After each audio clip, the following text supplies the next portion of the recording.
ចូលចិត្តរំសបាយចា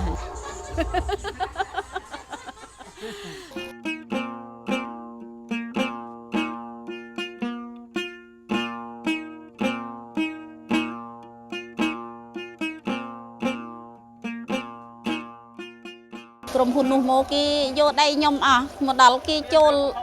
នំគ្នាធ្វើផ្ទះធ្វើសំបែងនៅនោះឈូសដៃតែម្ដងបានខ្ញុំដេញថាគេយកដៃខ្ញុំបានថាក្រុមហ៊ុន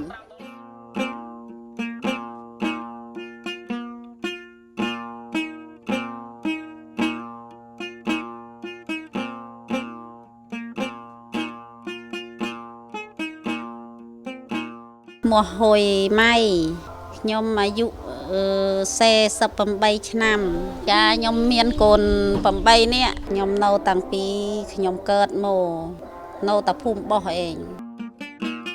នៅភូមិបោះមានដីស្រែពីដើមមកខ្ញុំធ្វើមុខរបរខ្ញុំធ្វើស្រែធ្វើចំការ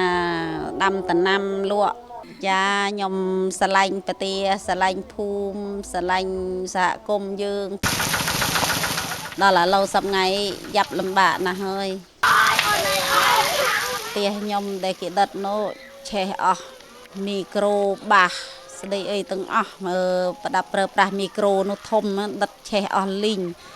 ហើយតាំងពីអតញ្ញាណបានតាំងពីខោអាវមិនថាសម្ភារៈឆេះទាំងអស់អត់មានសល់ទេ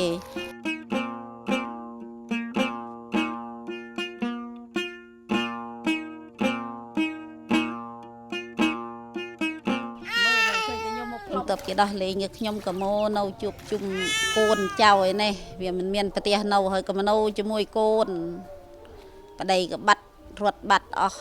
មកយ៉ាប់លំបាកនៅតែឯងទៅប៉ុណ្ណោះហើយខ្ញុំមិនមានទេដីស្រែនោះខ្វះទាំងអស់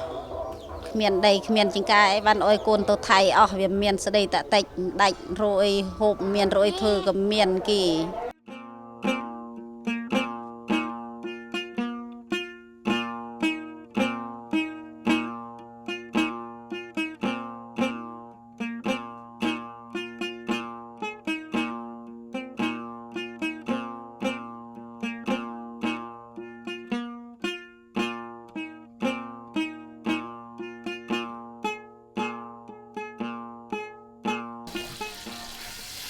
ខ្ញុំក៏